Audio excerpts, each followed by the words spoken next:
सोनपुर जंगल के बीचों बीच एक भूतिया कुआं था। उस कुएं के अंदर दो खूंखार भूतिया चिड़िया की आत्मा बहने रहती थी। जब भी कोई इस कुएं के पास आता तो वो दोनों बहनें उसे मारकर खा जाती थी।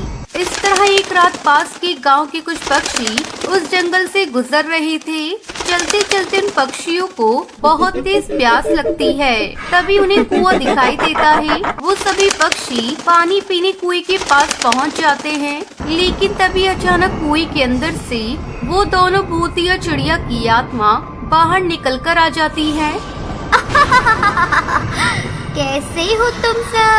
तो मजा आ जाएगा इन सबको खाने में। अरे ये कुआं तो भूतिया निकला। यहाँ तो डरावनी भूतिया चिड़िया की आत्मा रहती है। चलो यहाँ से भागो, चलो वरना ये दोनों हमें मार डालेंगी। तभी वो दोनों भूतिया चिड़िया उन पक्षी को पकड़ लेती हैं। जो भी इस कुएं के पास आया है वो कभी यहाँ से जिंदा नहीं लौट पाया। अब तुम सब पक्षियों को हम दोनों मार कर ही खा जाएंगे। वो दोनों सब पक्षियों को मारकर खा जाती हैं। इस तरह कुछ दिन बीत जाते हैं। फिर एक दिन जादूगर का बेटा कालू वहाँ से गुजर रहा था। तभी आज मौसम तो बहुत गर्म है, मुझे जोरों की प्यास लगी है। पता नहीं जंगल में पानी मिलेगा या नहीं। उसके बाद कालू पानी की तलाश में यहाँ वहाँ भटकने लगता है। थोड़ी देर बाद वो भूतिया कुएं के पास पहुँच जाता है। वो बाल्टी को कुएं के अंदर डालकर पानी निकालने लगता है, लेकिन तभी वो दोनों भूतिया चिड़िया की आत्मा बाहर निकल कर आती हैं। क्या बात है, आज शिकार को चलकर मेरे पास आया है। इसे मारकर खाने में बहुत मजा आएगा।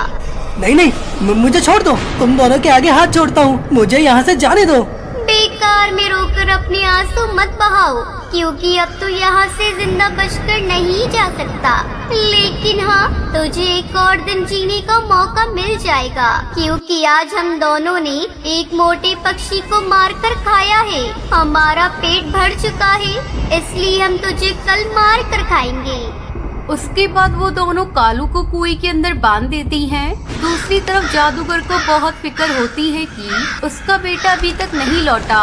फिर जादूगर मिट्टी से एक भूतिया चिड़े का पुतला बनाकर तैयार कर देता है। वो उस पुतले में मंत्र पढ़कर जान डाल देता है और उस पुतले को कुएं के पास भेज देता है, जिसे देखकर दोनों भूतिया बहनें मोहित हो जाती हैं और उससे शादी करने का मन बना लेती हैं। ये तो बहुत ही खूबसूरत है, अब मैं इससे शादी करूंगी। नहीं नहीं, पहले मैंने इसे देखा है, इसलिए मैं इससे शादी करूंगी। देखते ही देखते दोनों भूतिया बहनें आपस में झगड़ने लगती हैं। सुनो, तुम दोनों मेरे पिता के पास चलो, तुम में से जिसे वो पसंद करेगा। फिर भूतिया चिड़ा उन दोनों बहनों को अपने साथ जादूगर की गुफा में ले आता है। तभी उनके ऊपर एक पिंजरा आ गिरता है, जिसमें वो कैद हो जाती हैं। अरे ये क्या, हमारे साथ तो धोखा हो गया। इस भूतिया चिड़े ने हमें बेवकूफ बनाया है। तुम दोनों ने बहुत सारे मासूम पक्षियों का खून बहाया है, उनकी जान ली है। अब तुम दोनों को इसकी सजा मिलेगी। इतना कहकर जादूगर उन दोनों भूतिया चिड़िया की आत्मा के ऊपर जादुई राख फेंक कर उनके शरीर में आग लगा देता है। देखते ही देखते वो दोनों भूतिया चिड़िया की आत्मा जलकर राख में ढेर हो जाती हैं। इस तरह उन दुष्भूतिया चिड़िया की आत्मा का खात्मा हो जाता है और कालू कौवे की भी जान बच जाती है।